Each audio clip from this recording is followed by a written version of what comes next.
Blog Talk Radio.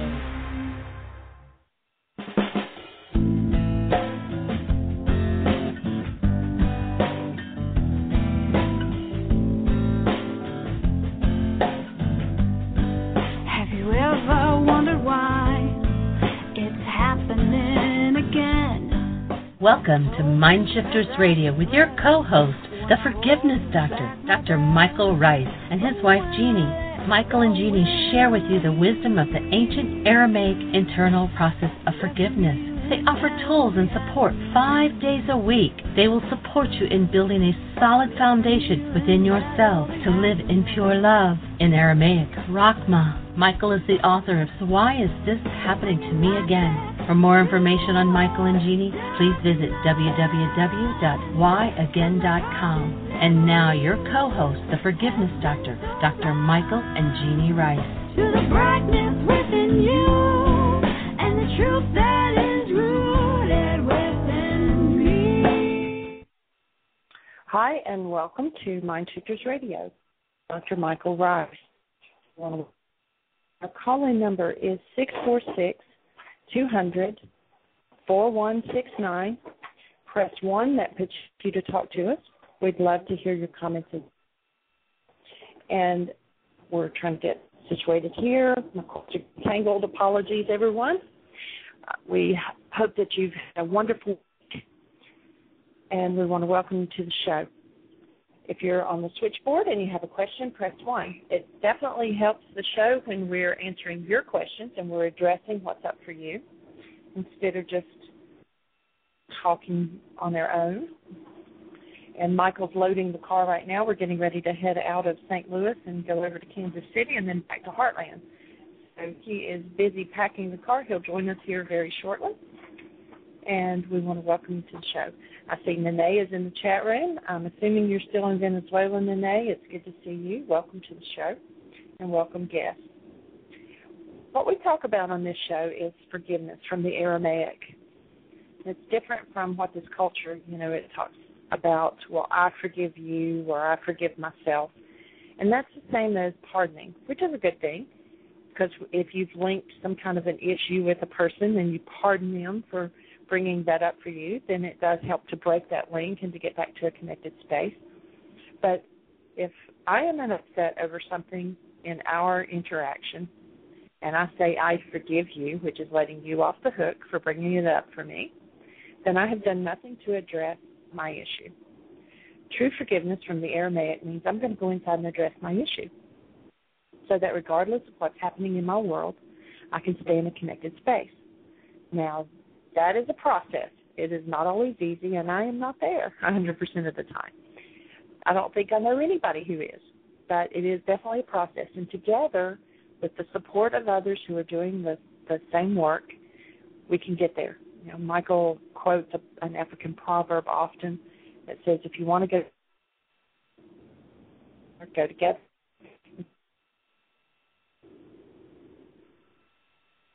So if there's any way that we can support you, if you have a comment or a question, feel free, press 1, talk to us. We'd love to try to answer your question. And if you have a question, it's usually someone else's question as well. So I see Dr. Tim and Dr. David. They're neither one with us right now. And Michael hasn't joined us yet. So if you're on the switchboard and you want to talk to me, please press 1. I'm here, sweet. Oh, hi. Welcome to the show. Sweet. All right. Welcome, everybody. Here we are, one more day with the opportunity to learn and teach the ancient Aramaic concept of forgiveness. How do you get rid of the game of hostility or fear in your own mind? I forget the name of the woman who created the quote, but she has a pretty interesting quote where she says, it's difficult to defeat an enemy that has an outpost in your own head. And she's so on track and on target because we only have, I think Pogo said it really well too, he said, we have met the enemy and the enemy is us. And until we recognize that the only challenge that we face is that which is internal to us and that our external challenges are effects of our internal challenges, then we're not going to be able to change the dynamic of what goes on inside of us and in our world. And what we're looking to do is to provide the tools with which to change the internal dynamics of your life. If you've ever been in hostility or fear, you'll notice that every time you've been in that state, you're the one who was there. It's about you. It's not about anybody else. As you recognize that, you have a chance to step inside yourself, to acquaint yourself with the parts of your mind that perhaps you've never seen directly. And when you see them directly, the ones that are the only enemy that exists in your world, then you have the opportunity to start to change those parts of your mind, to begin the healing process. And the healing process, the forgiveness process, has nothing to do with letting other people off the hook for what's happening inside of you. Your feelings are created from inside of you. And every time you face something based in hostility or fear, you're facing something that's internal to you. The Greeks taught us that it was all out there. It's all somebody else's fault. We were trained with an external eye. And we believe what our seemingly external eye tells us. But what our seemingly external eye is telling us is about our inside conditions. And forgiveness is not a tool for letting somebody else off the hook because there's a painful condition happening inside of you. Forgiveness is the tool with which you go inside of you and change your internal condition. So that's what we're here to learn. That's what we're here to teach. That's what we're here to support you in. We have a working, practical, experiential definition of love. Hold a newborn child. You know exactly what a human life is. And if you're not living out of that awesome presence of love that you are, then you've given up your human life. And you've given it up to something that is inside of you. And until you find that which is inside of you and remove it. Removing what is inside of you that takes you out of your human life in the ancient Aramaic is called the tool of forgiveness. It's about changing what's going on inside of us, not about letting somebody else off the hook because it's happening inside of us. So we're here to learn together the forgiveness process, to create a space on earth where it's safe for human life to show up, safe for this awesome active presence of love to live in its gentleness, in its sweetness, in its presence. And that's the only thing we're designed for. And so that's where we're heading. We're delighted that you're here. One of our projects is to eradicate war from the earth. How do you do that? You do that by turning human beings back into human beings. Our crusade, our project, our work is that of conversion. No, we're not interested in converting you into a religion. Neither was a man named Yeshua 2,000 years ago. Wasn't interested in forming a religion. It isn't about religion. Conversion is about taking people out of the fear and hostility-based mind that's been trained into them by the governments, by the business world, by the educational world, by the culture, by the religions, to convert them back from that fear and hostility-based mind that virtually everyone in the world promotes, back to a love-based mind. Function. Imagine yourself. Imagine if everyone around you actually functioned as that awesome presence of newborn love. Now, people would say that's utopian, that's impossible, Michael, that's ridiculous. Excuse me, it's not ridiculous. We watch the effect of that every day. We watch people every day who take these tools and move out of rage and grief and pain with which they create more and more and more trauma in their lives and want to blame everybody else for their trauma. We watch them every day give up their hostility, their rage, their grief, and their fear. And when they do, their lives return to this awesome experience of love. That's what we're here to support you in. So, Dr. Tim with us today? Is David with us today? No, neither. Hello, Dean. But we do have a caller. Oh, cool. Let's listen to our callers, see what they've got to say. All right. It's area code 970. You're on the air. Hey, Michael and Jeanie, it's Carrie in Colorado. Hey, welcome, young lady. Thank you. I would like to just get your input a little bit so I can learn how to better forgive something inside of myself, cancel the goal, that I have not been able to get in touch with. And I guess maybe I thought it's almost embarrassing, but I guess that really isn't true. But it's like, God, this is so frustrating. And I just thought if I shared it with you, maybe got some input. Besides doing worksheets, besides doing MindShifters, maybe I could trigger how to access this unconscious stuff that I would love to not carry around anymore. So I'll invite you to slow down for a second. Okay. My first input would be is that if you're coming up against this and you're in frustration, then your frustration is going to defile your perception and make you unable to see and heal the part of you that needs to be seen and healed. So my first order of information would be begin to work on some forgiveness work around frustration. How does it look like your life to bump up against this frustration and feel blocked by it? The very presence of that frustration will compromise the intelligence in you that will bring you to healing this issue. So that'd be my first piece of input. That's great input. I appreciate it. Are you breathing? I'm working on it, yep. Oh, whew. Yeah. Thank you. That's really good input, so I will do that. And okay. Let me just toss out what has been appearing in my life.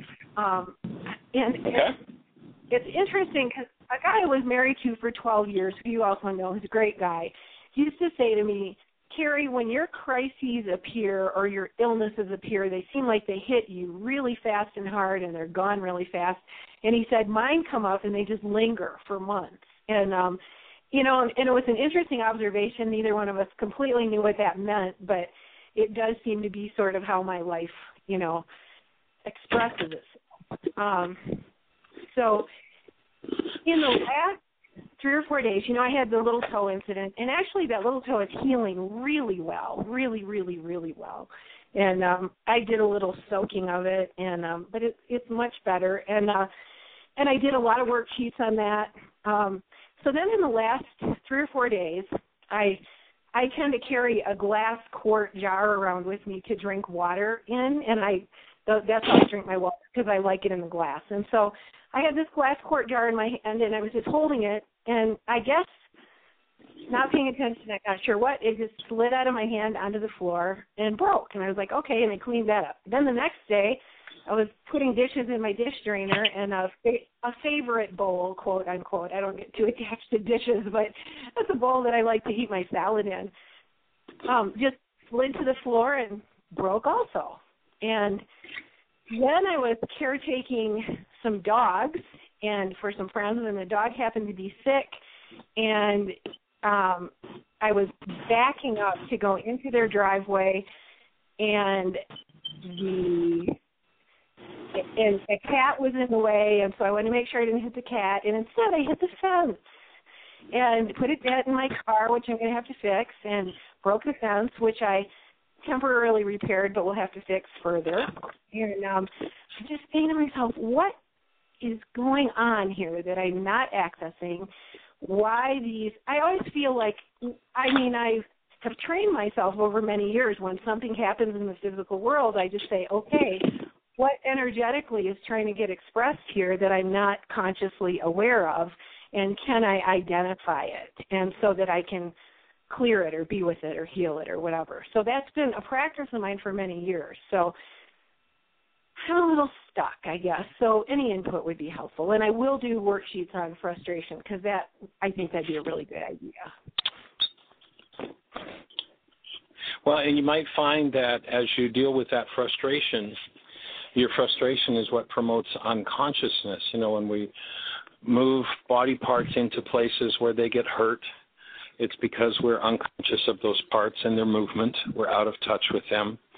When we break things, damage things, there's a tendency to be because we're functioning in a kind of an unconscious place.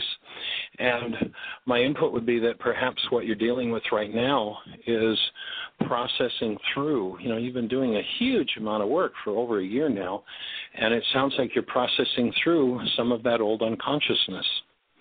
And you might want to just take the time to slow down and take care of yourself and pay attention and maybe give yourself a little more. One of the pieces that's usually missing in our go, got to get it done, goal-oriented world is just taking the time to take care of yourself. Is it possible that your structure is giving you a message to slow down and watch what you're doing, to maybe change your pace and to pay a little more attention to what's going on? Is it possible that's the message? Yeah, it's possible. I don't feel like I'm going too fast. However, I'm totally willing to take a look at that. Yeah, if you're breaking a lot of stuff, bumping into things, that, usually it's a lack of awareness. Yeah, definitely. And it's interesting because this started when my relationship transitioned last year. When I was down at my mom's, I broke probably 5 or 6 cups, and then it kind of stopped for a while, and now here it is back again. And it's interesting because that person, I had sent him Healing Through Relationships, and he just wrote me an email and said, any more of this you can send me, please send it to me. I'd love to watch it, and I will send it back to you. So I thought that was pretty exciting. Not that there's going to be, personal probably renewal of that relationship as it was, but so I'm kind of feeling like there might be some energy connected there with my stresses around that or something that I'm not.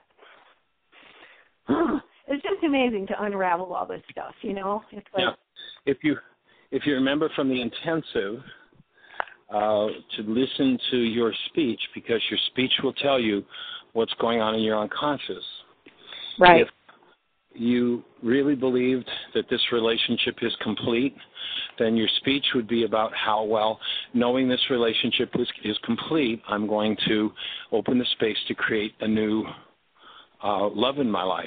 But notice that your regulatory speech goes to, well, not that, it's going to rekindle, or so I might, if I were you, there's an unconscious part there perhaps, I would start looking at and doing some worksheets around your desire to have this relationship restored. Okay. And perhaps that's what's keeping you unconscious, because your speech, well, your apparent meaning is the relationship's complete. That's not what you're saying. What you're saying is, and there's denial of it, which means I'm keeping this unconscious, is my real desire is to have this relationship rekindle and to heal. Okay, that's a really good point. And if I think at my awareness level, I think that probably is not a goal that I should have. I guess so, just working with that, doing some worksheets on it and seeing what comes up and all that. That's good. So frustration and that and slowing down. Those are all really good, helpful points. I shall proceed. Thank you. All right. You got our support. We hold the space. And take time to take care of yourself and rest. Okay. That's one of the pieces that's often missing in the healing world is we're so go, go, go. We don't take the time to take care of ourselves. So maybe doing some of that will be helpful too. Okay. Thank you so much. You guys have an awesome day, and all right. We'll keep you posted. Okay, bye. All right. Blessings. Bye-bye. Well, Jeanie, anything happening in the chat room? Anything else? Any other callers who are online?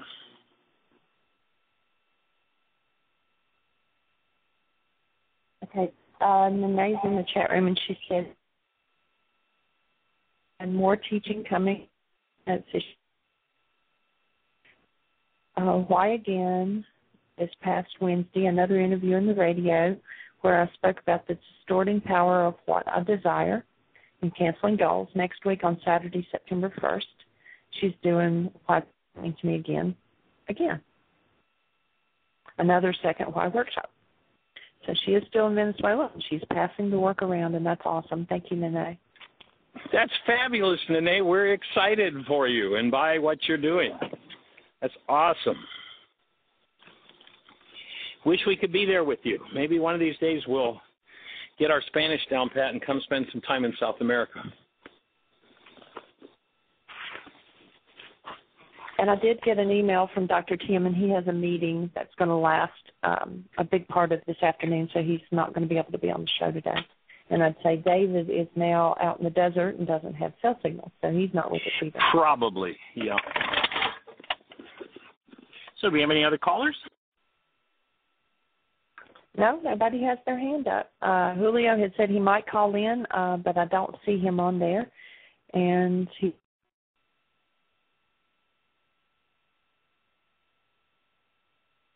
I just lost your voice, Jeanie. Are you still there? I am. Okay, you came back there when you said I am, but whatever you said in the previous sentence or two disappeared. And if you're on the switchboard and you have a comment or a question, press 1, and that puts you in queue.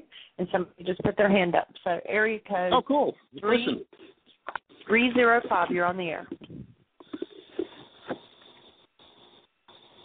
Welcome, 305. You're on the air.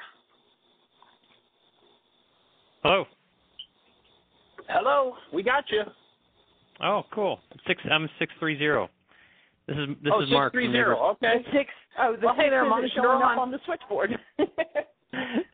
It's Mark from Naperville.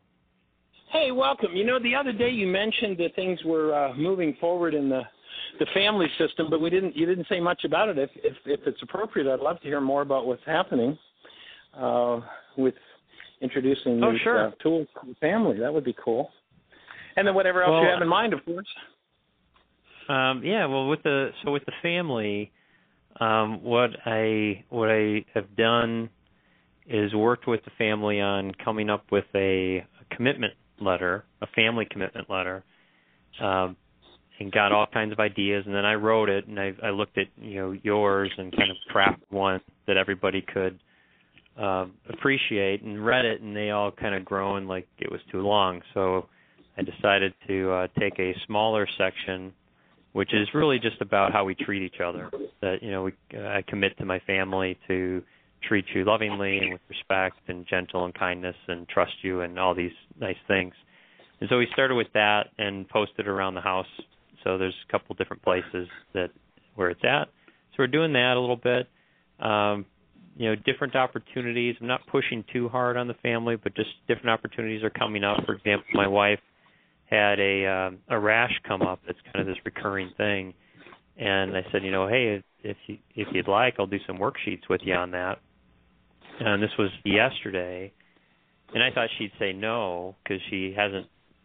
We tried. We did a worksheet once, and I didn't quite do it right with her. I was pushing for what I wanted instead of working with her and just allowing the worksheet to work. And so I let a week first. Cancel my goal to be right and to do it right and all that stuff. Right. And then so now she's very open. She said, yeah, let's do it. So we were going to do it last night, but just didn't have time, so we'll pick it up again. And so it's moving slowly but surely. I'm real excited about it. Just Fabulous. that there's some openness. Fabulous. Well, we definitely hold the space for that. And by the way, I haven't gotten in touch with Danielle yet about getting together on the programming thing, but we'll be doing that as quickly as we hear back from him. Cool. Yeah, whenever you're ready. So okay. the reason I called in today is I've had an interesting 3 or 4 days with dreams, and I thought maybe sharing this might help some others, and maybe it would even help Carrie with some of the stuff she's working with. Every night before, I keep a dream journal by the side of my bed, and before I go to bed, I ask Ruka to help me be open to hearing whatever I need to hear, whatever I need to see. And right. So oftentimes my dreams, I would, for years I've tried to interpret them. What does this mean? What does that mean? And never quite got to a point where I was excellent at interpreting the dreams. Once in a while things would be prophetic, and once in a while they would, oftentimes it would just be meaningless. But since doing this workshop, the latest intensive, I've noticed that pretty much all my dreams have to do with forgiveness work. So as I jot down the dream in the morning, I identify, okay, what was the emotion in the dream, what was the situation happening, and what's in there that I need to do, some worksheets on. And it's been just absolutely extraordinary for me to heal some things that I was completely dissociated from. So I just wanted to offer that to the listening group as another avenue for trying to uncover something that maybe they're blocking. Absolutely. The dreams can certainly give us insight into everything that's going on inside of us. It's kind of that internal barrier that most of us carry around as a defense during the day tends to weaken and quiet down at night. And it creates an opening, and certainly that request of show me, show me, show me, and the willingness to hear it. And even if what we hear goes totally, completely against everything that we believe, we have to have the willingness to actually listen to be able to bring that shift and change. Absolutely, absolutely. And the other thing I was going to share, I really enjoy the radio show, and I'm so grateful that you do this every day. I actually shared it with my ex-business partner, who I'm still involved in the company and everything, but I let him know that with our company, with employees all over the place, doing a radio show like this would really be good because it has created such a sense of community beyond the intensives and on all the work that you do, that it does feel like we're just in the room with you and with the group. And so I shared that with him. He loved it, and he's going to start doing a weekly radio show with the whole company, kind of based on some of the things I shared about how you run your show. So thanks again for all you do with this every week. Fabulous. Well, we appreciate you saying thank you. Thank you for saying thank you. And, we are so blessed to have this community that comes together every day. And it's becoming more and more global every day. People from all over the world tapping in. And it's certainly an awesome privilege to have the opportunity to do it. Cool. So anything else to share? Any other questions or thoughts that might be useful to our listening audience, or any refinements we can offer and support? The only other thing is after hearing about him from one of your shows in the spring, I think it was, I started doing some digging into Dale Allen Hoffman? Right. And it found something online about Jesus in the desert. It was something that I had thought about Jesus in the desert for 40 days. And he has a little, couple videos online that explain the 3 temptations of Christ in an absolutely extraordinary way. I've never heard anything like it. So I just offer that up, and then I'll shut up. Yeah, Dale is a young man, and actually I was thinking this morning we need to see if we can get back to Aramaic Fridays. He seems to be getting busier and busier, so it's a little more difficult to pin him down.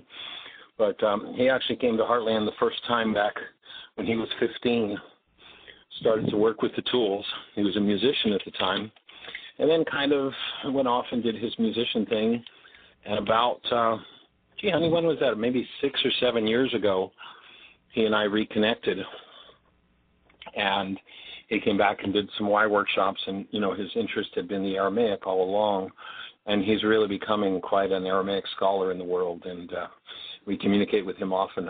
There are some shows that we did back, and I assume they're marked, I'm not sure, but back about, 4 months or so ago, we did Aramaic Fridays for, I don't know, how long we did that, a month or 2 months, honey?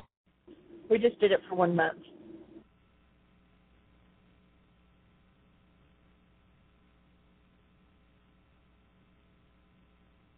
Okay, Michael's having to call back in. Air connection here in St. Louis is very sporadic, so apologies for that. But we did the Aramaic Fridays for 1 month, and it was really pretty cool because the other day, speaking of dreams too, I had a dream, and I had a lot of Native American things come up, and in this dream, this group of elders were talking to me, and when I woke up, I told Michael, I said, I couldn't understand what they were saying. And then right behind that, I said, I forgot the language. And so then the more we processed, then said, well, perhaps it went back even further. And so I called Dale, and I asked him to call and leave a recording on my phone, speaking something to me in Aramaic as if it were God talking to me. And so he did that.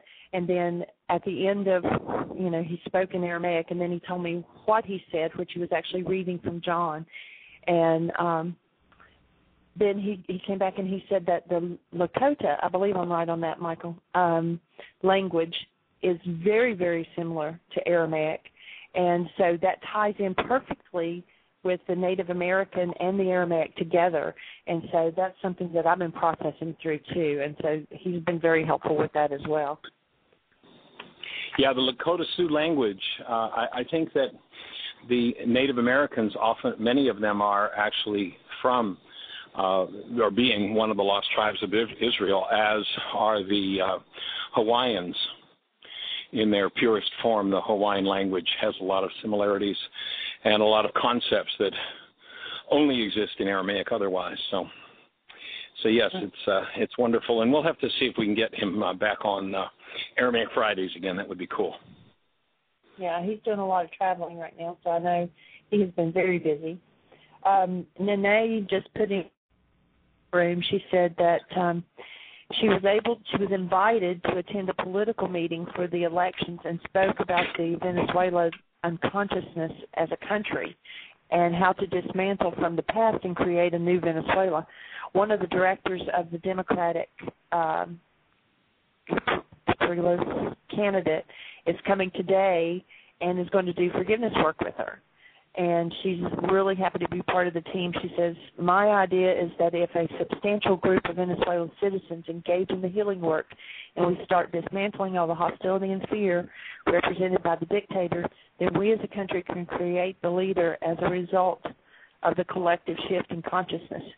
In her personal life, she says she's in a continuous healing process, intense at times. She had a healing crisis last week. 6 members of Lucia's family on her father's side did the MindShifters still point with her, and that all is well. And she sends hugs. Nene, that is just, my heart wants to sing. My body breaks out in goosebumps when I hear you saying that. How awesome is that? And know you've just got our support in it. That's just beyond fabulous. Thank you, thank you, thank you.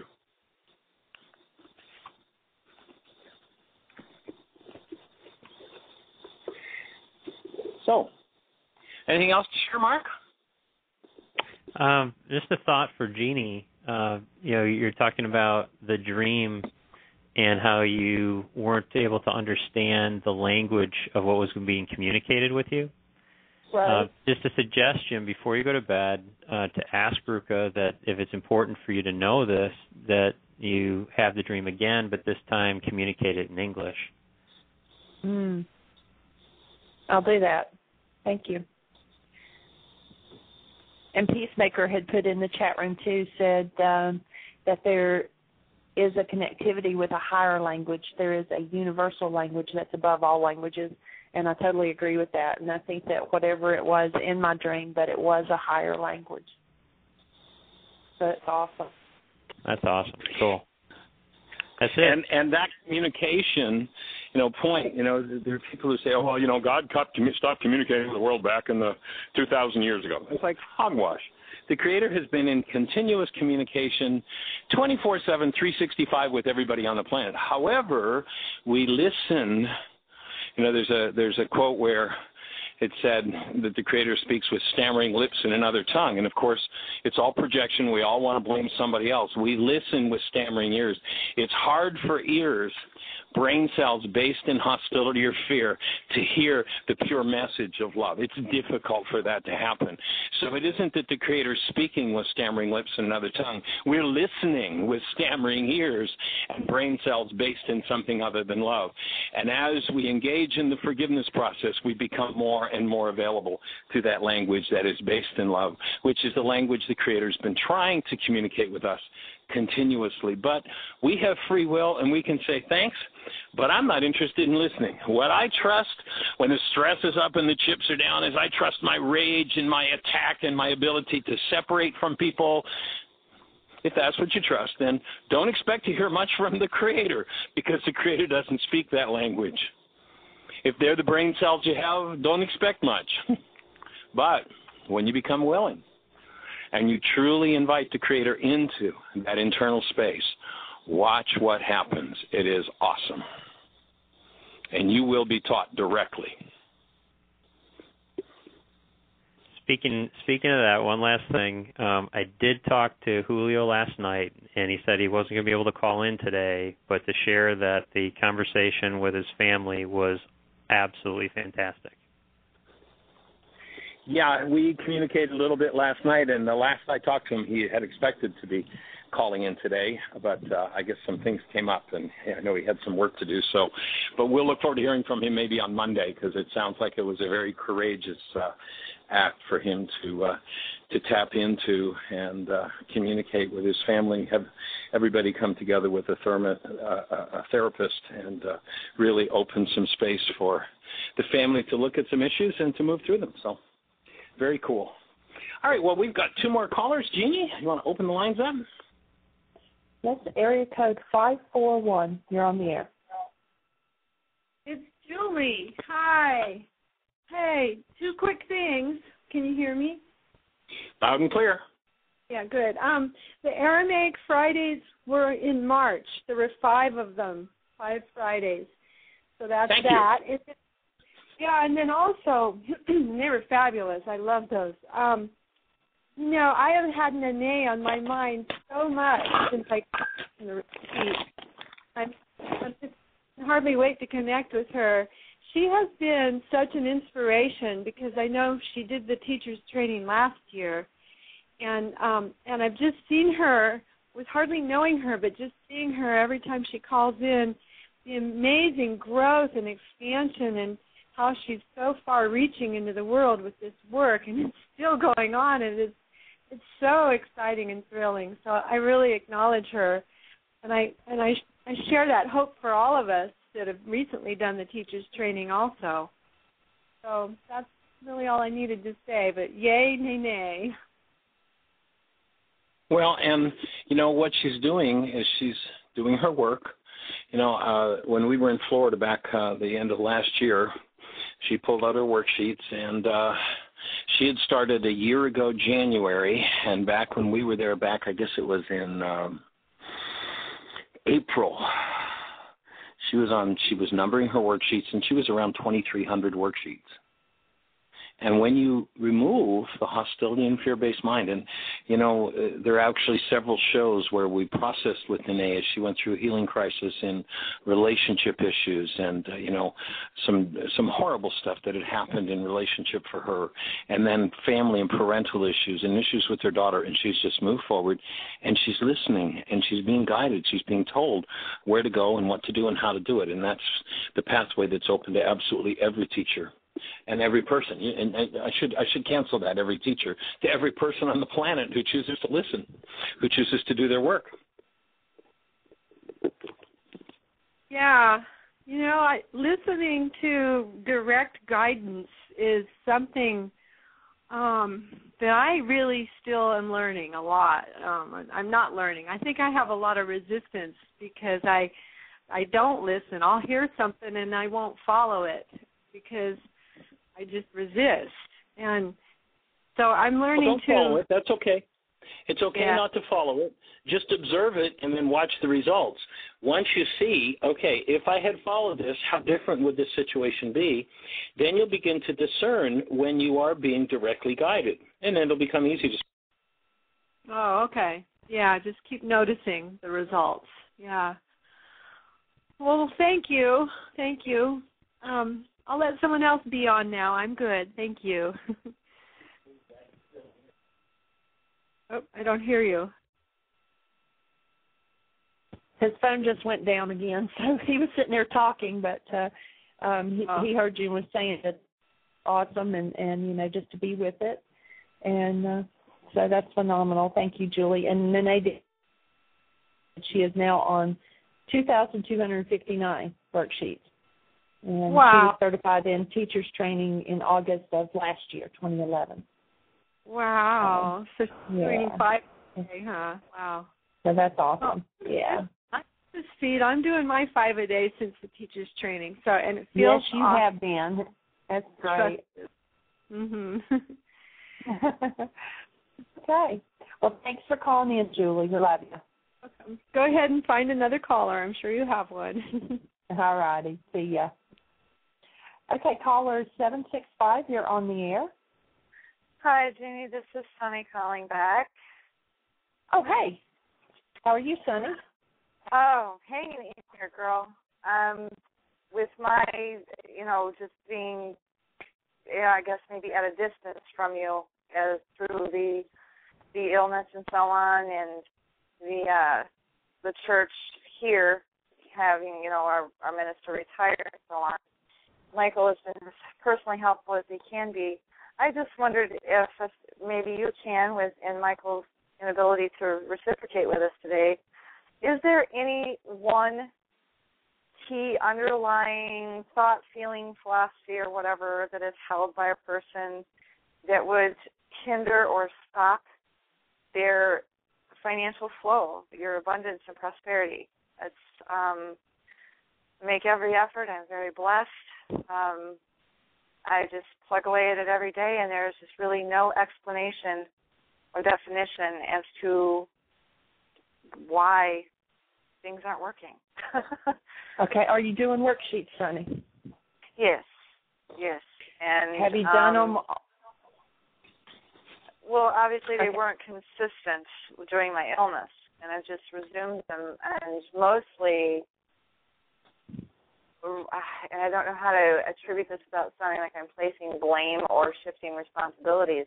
The mind that was living my life was in the throes of Alzheimer's through the mercury poisoning. So I'm being very responsible for cleaning up that person's messes. And like there was a crazy lady living in my house. I can't find anything. And so yeah, I just roll with it. I'm so blessed to be alive. I went through the many phases of this recovery, one of which were leukemia. I no longer look like a crack addict or 98 years old. I'm wearing my own clothes, and I have faith in all of this work. Everything is what has restored me. But even in my prayers for restoration of life, I prayed for restoration above and beyond anything to the fold of blessing and abundance of anything I'd ever known before. Because I realized that this mercury had been a part of my physical person since I was about 8 years old. So very open and receptive to the potential that had been perhaps interrupted. Well, saying that,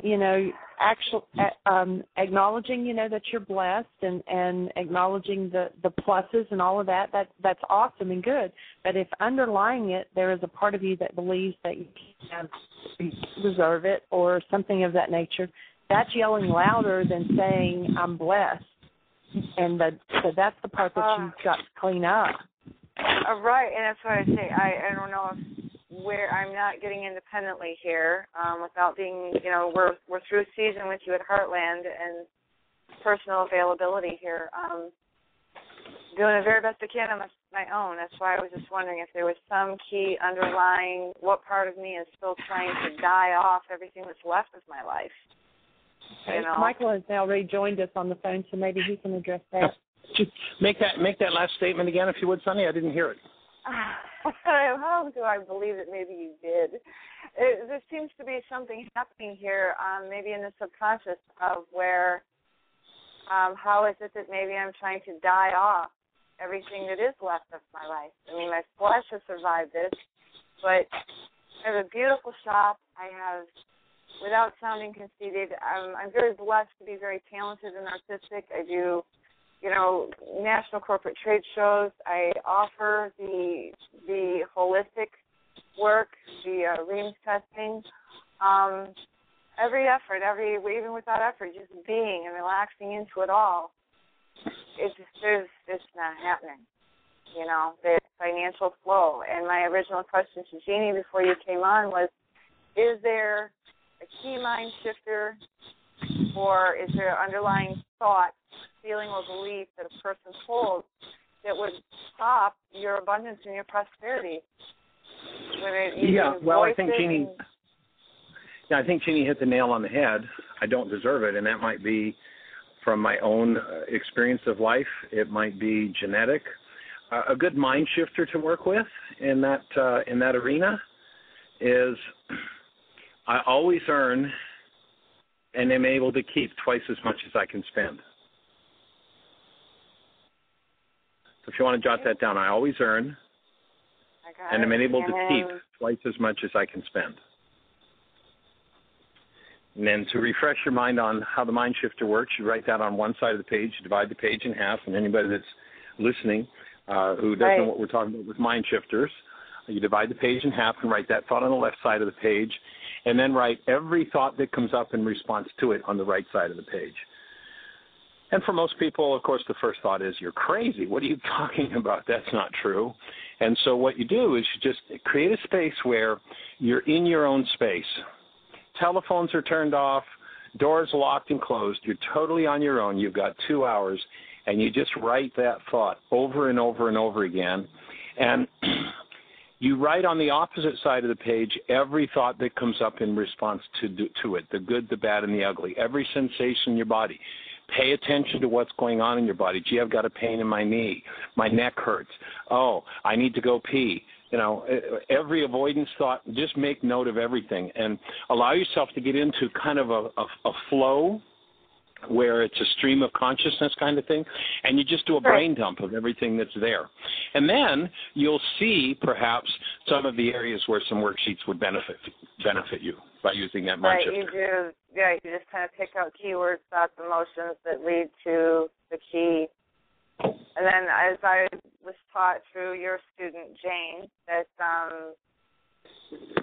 you just kind of, like, if you start to stop or the energy starts to stop and you go back and reread the mind shifter or the affirmation until the energy starts to flow again. And you don't reread it. You don't reread it. You rewrite it. Right. Write it again. Right. Writing, there's something about writing it that engages a part of the brain that helps those hidden things to open. Right. So that would be a mind shifter that would be useful. What's that? I'd say that would be a mind shifter that would be useful. This one that you gave me, yes. Yes, ma'am. Or was there? Yep. Okay, I thought I misunderstood you for a second. I thought you mentioned something that would have been another mind shifter. That was it. Okay, well, I would love it if you wrote on that for a day or two, and then get back to this report maybe on Monday. What surfaces from that? All righty. I thank you. All right. Blessings. Take care. Lots of love. All righty. Bye-bye. Enjoy your weekend. We will. Thank you, Jeanie. You're welcome. And Michael, Nene has a question in the chat room. We don't have another caller on the switchboard right now, and we're down to about 10 minutes.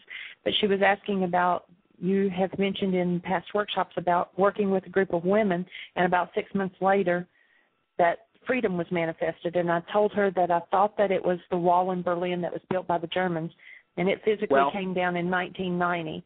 And so it was probably 6 months before that or whatever, that it was a group of Jewish women. Actually, is that correct? Yeah. Actually, I spoke to a Jewish Women's Service Club in Fort Lauderdale, Florida. This goes back, and I don't remember exactly the time frame, but it was when they weren't allowing Jews out of Russia. Actually, that was the issue.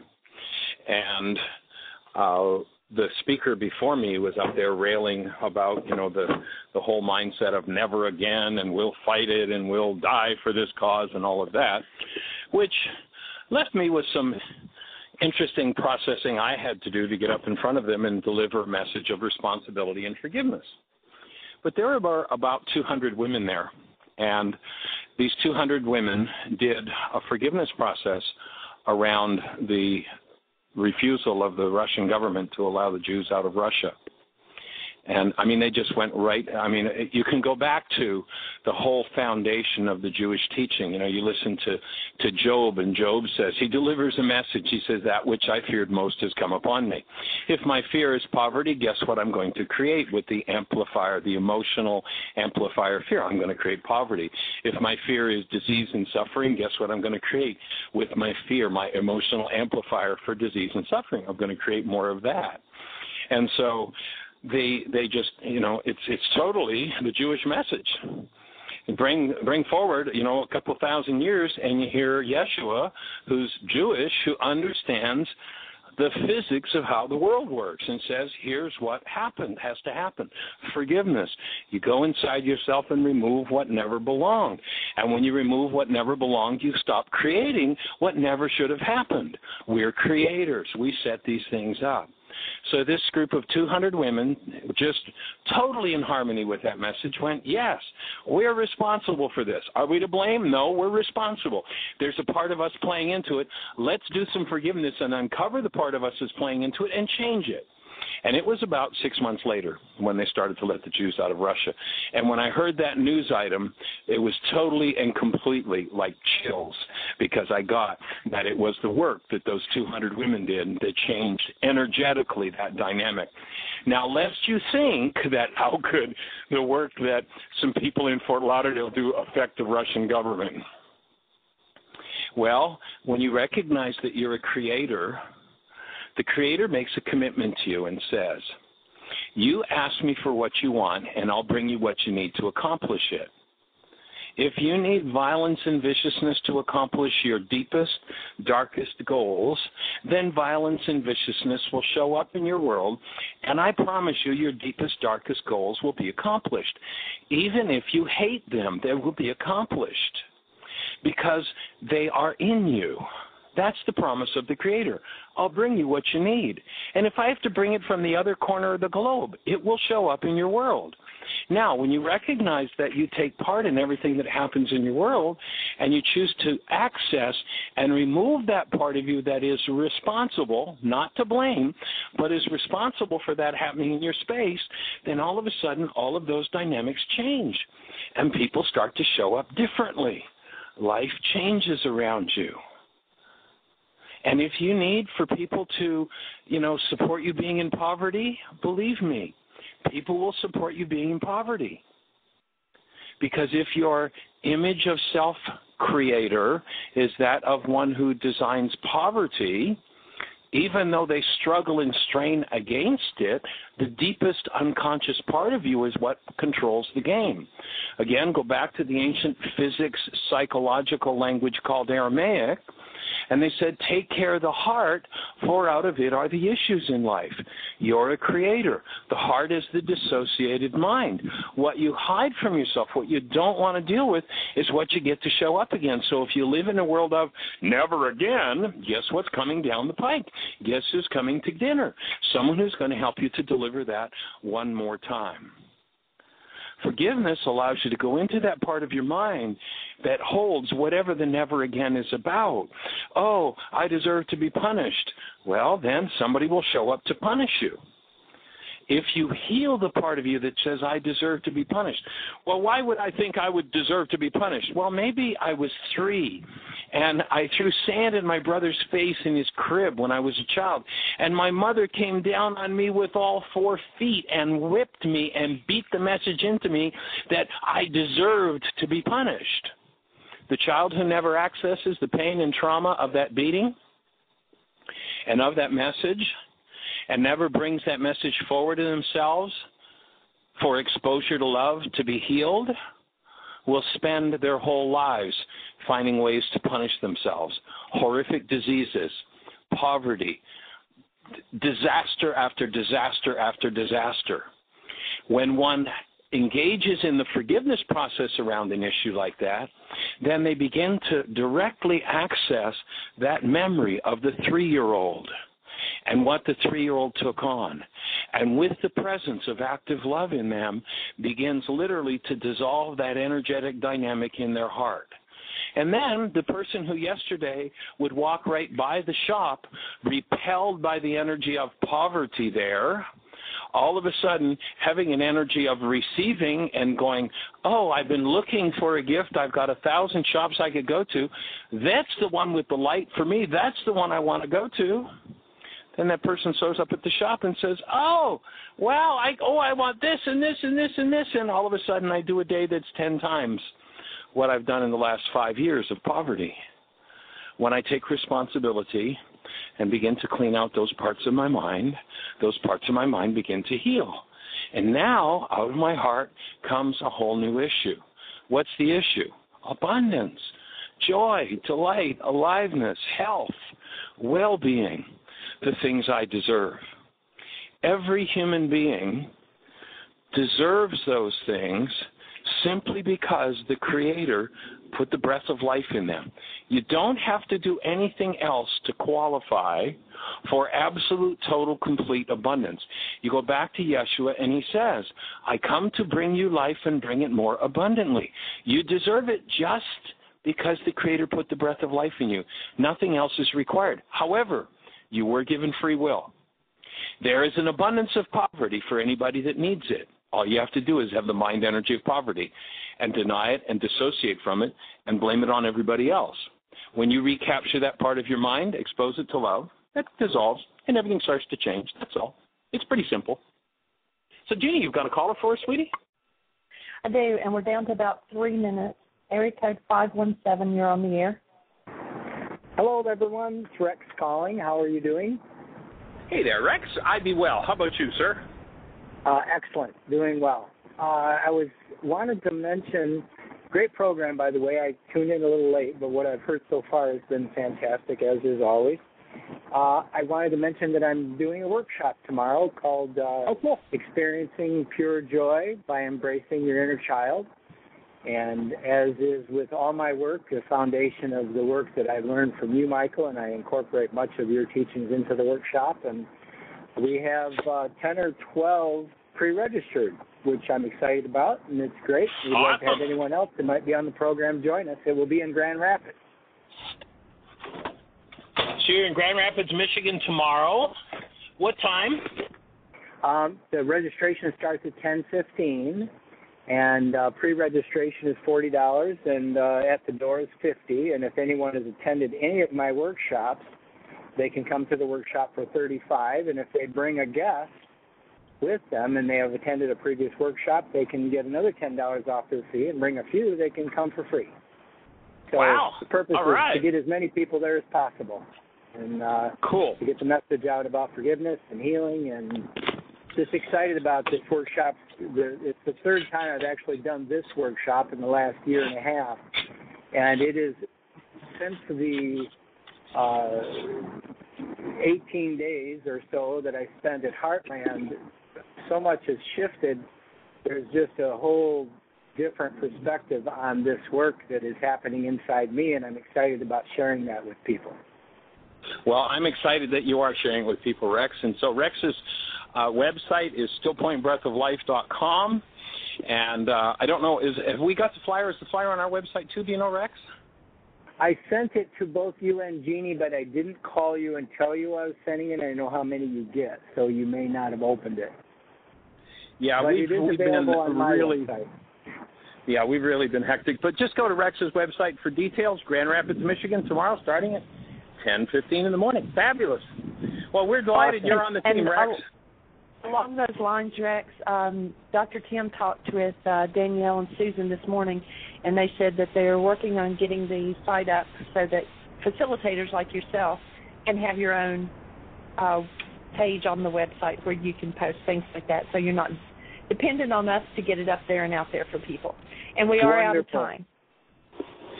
Okay, well, thank you all for being with us. Have a blessed day. Best year yet of your eternal life. If you want the tools for forgiveness, go to whyagain, whyagain.org. Upper left-hand corner. Start here. It tells you the whole story. Blessings. Bye-bye. Bring a stranger Monday.